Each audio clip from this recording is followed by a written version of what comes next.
What if I told you Hashimoto's can be pushed into remission naturally? When I was first diagnosed, my TPO antibodies were over 1,200. Today, they're in the 60s. In this video, I'll show you the research-backed strategies I used to make that shift and what you could start doing too. I'm Nara, a certified holistic nutritionist and your Hashimoto's BFF. I have walked this path myself, from the overwhelm and fatigue of hearing your labs look fine when nothing felt fine, to slowly finding clarity, watching my labs improve, and finally starting to feel like myself again. But this video isn't just about my story. What I'm sharing with you today is also rooted in the work of clinicians like Dr. Izabella Wentz, Dr. Amy Myers, and Dr. Datis Kharrazian. They've spent years studying and teaching about the root causes of Hashimoto's, things like gut health, stress, and immune system balance. And their findings completely shifted how I approach my own healing. So in this video, I'm going to walk you through the 3 biggest strategies that help me personally, the research that supports them, and simple steps you can start today. Let's dive in. One of the very first steps I took towards healing was learning how to remove triggers and reset my gut. Now, what does that actually mean? When we talk about triggers, we're really talking about the things that keep the immune system on high alert. Things like food sensitivities, infections, or toxins that constantly aggravate the body. And when we talk about resetting the gut, it's about repairing the lining of the digestive tract, rebalancing the microbiome, and giving your immune system a calmer environment to function in. Dr. Izabella Wentz, one of the leading voices in Hashimoto's research and patient care, often explains autoimmunity through what she calls the 3-legged stool: persistent triggers, gut permeability, and the immune dysfunction. If all 3 are in place, the autoimmune condition continues. But if you start removing those triggers and repairing the gut, you can shift the immune system out of attack mode. In fact, she has published dozens of patient case stories where people reduced antibody levels, lowered medication doses, or even reached remission after removing common food antigens like gluten and dairy, and by working on gut healing protocols. She has carefully pointed out, though, that outcomes will vary depending on how much thyroid damage has already happened. But the underlying idea is this: if you reduce the triggers, the immune system can reset. Dr. Amy Myers, another functional medicine physician, says the same in her article, 5 Steps to Take Back Your Health If You Have Hashimoto's. She writes that you can actually stop the immune attack by removing those triggers and restoring your gut integrity. Her approach often includes cutting out inflammatory foods, healing gut permeability, and then layering in nutrient support. So what does this actually look like in practice? Here are a few simple starting points. First, eliminate common food triggers. The most common culprits for Hashimoto's are gluten, dairy, and soy. For many, just removing gluten alone makes a noticeable difference in bloating, energy, and brain fog.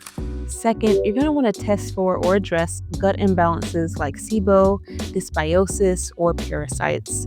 Dr. Wentz even reports cases where clearing an intestinal parasite correlated with antibody levels dropping significantly.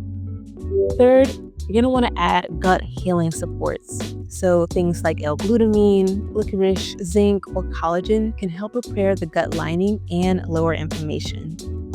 And finally, you're going to want to keep track of how your symptoms correlate with dietary changes. Because remember, no 2 bodies are the same. So it's important that you monitor your own unique patterns. Now, to share a little bit about my own story here, when I first removed gluten, I honestly wasn't sure that it would do anything. But within weeks, my digestion started improving. I had less bloating, fewer stomach aches, and my brain fog started to lift a bit. This really shocked me because every morning I had been waking up with constipation, just like a heavy gut feeling. And I just thought that was normal. I thought that maybe I just have a sensitive stomach in the morning. But when I removed gluten, I realized, wow, actually no, my body was in a constant state of inflammation and I didn't know it. As I layered in some gut healing foods and nutrients as well, I noticed my energy improving too. And over time, my lab started to reflect those changes. My TPO antibodies, which had been over 1,200, slowly began to trend downward. This was my first real taste of hope. I realized that my body could actually change when I gave it the right environment. So trigger removal and gut reset were crucial for me, but they weren't the whole story. The next piece was equally vital, which was learning how to regulate my nervous system and manage stress differently. And I know, reduce stress sounds like the most cliche advice ever, but for Hashimoto's, it's actually not optional. Chronic stress literally fuels inflammation. It dysregulates your immunity and it makes autoimmune flare cycles worse. Dr. Izabella Wentz often shares in her client stories that stress is one of the most common triggers she sees. Women who have a big life stressor like a divorce, a job change, or even a long period of overwork often notice their Hashimoto symptoms ramp up soon after. Stress puts the immune system on high alert, which is the last thing you want when your immune system is already attacking your thyroid. Dr. Datis Kharrazian also teaches that treating thyroid disease in isolation just doesn't work. If you don't stabilize the immune system and calm the nervous system, you're only putting out fires in one corner of the house while the flames keep spreading. He even cautions against aggressive thyroid stimulation, like high doses of iodine, without first stabilizing the immune environment, because that can actually worsen autoimmune flares. And Dr. Amy Myers, in her reversal framework, lists that stress reduction and adrenal support are foundational. She talks about how chronic cortisol dysregulation, which is when your stress hormones are always spiking or always depleted, that can keep Hashimoto symptoms stuck in place. So instead of seeing stress management as extra, she frames it as one of the most important first steps. So what does this look like in daily life? For me, it wasn't about meditating for an hour or going on a week-long retreat. It was about tiny daily practices that told my body, you are safe and you can calm down. Some examples that helped me were breath work or short meditations, even for just 5 minutes, or setting real boundaries and pacing myself. So that meant saying no to overcommitments, which was really hard for me at first, but so necessary. And then also choosing movement that supported rather than depleted me. Things like gentle yoga and stretching and Pilates compared to high intensity workouts, which is what I had been doing before. And I also needed to prioritize restorative sleep. So for me, that was keeping my room cool and dark. That's perfectly how I like it. And then limiting screens before bed and sticking to a consistent sleep schedule. In my worst flare-ups, stress made everything worse. I could literally feel my body spiraling when I was overwhelmed. But once I began dedicating even just 10 minutes a day to calm my nervous system, whether that was breathing, journaling, or stretching, my mood started to stabilize. I slept better, I had fewer flare-ups, and over time, I noticed my energy returning. This was such a game changer for me. It taught me that you can't separate stress and nervous system health from autoimmune healing. They are really that deeply connected. So those first two strategies, removing triggers and then recalibrating my nervous system, got me partway there. But the last piece is where I saw the biggest shifts in my lab results and long-term consistency. And that was targeted nutrient repletion and building a protocol that was truly personalized to me. Here's why this matters. Both Dr. Amy Myers and Dr. Izabella Wentz emphasize that nutrient deficiencies are incredibly common in people with Hashimoto's, and they can actually make your symptoms worse. Dr. Amy Myers often talks about how key nutrients like iron, selenium, zinc, and even iodine, when used carefully, are essential for thyroid hormone production and immune regulation. Without them, your thyroid simply doesn't have the raw materials that it needs to function. Dr. Wentz has also pointed out that impaired detox pathways are another piece of the puzzle. So when your body is overloaded with toxins or inflammation and lacks the nutrients it needs to clear them, it's like your thyroid is constantly swimming upstream. Addressing these nutrient gaps and supporting detox pathways can remove a huge burden from the immune system. For me, this meant starting with lab testing. I discovered I was low in iron, vitamin D, selenium, and zinc. So instead of guessing or grabbing random supplements off the shelf, I used that data to guide my choices. I began supplementing with targeted forms and leaned heavily on nutrient-dense foods like organ meats or wild-caught fish, leafy greens, and nuts and seeds. At the same time, I focused on supporting my detox pathways, so helping my liver and gut process inflammation more efficiently. For me, that looked like adding cruciferous vegetables, staying hydrated, gentle sweating through walks or the sauna, and consuming healthy fats.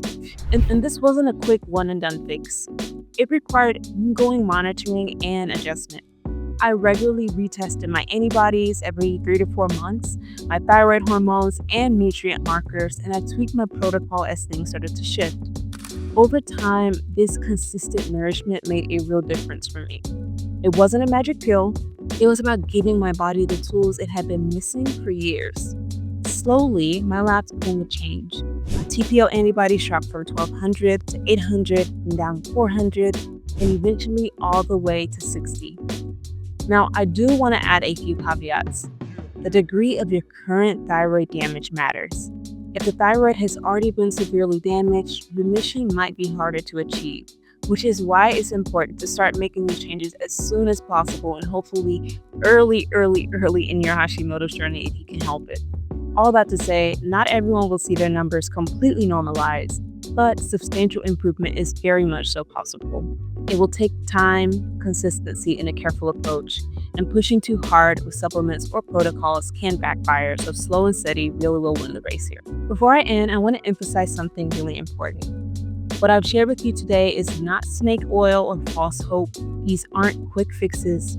These are the same strategies that leading clinicians in the functional medicine world like Dr. Izabella Wentz, Dr. Myers, and Dr. Datis Kharrazian have been teaching for years. And they're the exact approaches I personally use to check my own labs and completely change how I feel. If you've ever been told that Hashimoto's is forever unchangeable, or that you'll just have to suck it up and live with feeling exhausted, brain foggy, and dismissed for the rest of your life, please hear me, that is not true. My results, along with so many others, prove that there is another path. Your thyroid and your immune system can certainly calm down. Progress is possible. Now, if you're ready to start applying these strategies in your own life, the best option is to work with a functional medicine doctor who can personalize things for you. You can get that one-on-one support that you need. But I also know that here in the US, that can cost thousands of dollars and is just not accessible for everyone. That's why I created an affordable alternative. My Hashimoto's Relief Roadmap is my exact step-by-step system that gives you all the information you need to start reducing your symptoms, lowering your antibodies, and finally start thriving again. It's the exact system I use to go from TPO antibodies over 1200 down to 60, and is what I wish I had when I first was diagnosed. You'll find the link where you can learn more down in the description box below. If this video gave you any clarity or hope, do me a quick favor and hit the like button and subscribe so you don't miss future Hashimoto's content, and please leave a comment below. I'd love to know which of these 3 steps we talked about today feels most doable for you right now, or is one that maybe you didn't even know about before. Is it removing triggers and focusing on your gut? Is it calming your stress response or working on nutrient repletion? I'd love to hear it. And also, your answers will help me create even more helpful content for you. And lastly, just know this, you don't have to walk this path alone. I am cheering you on every step of the way. All right, you got this, and I will see you in the next video.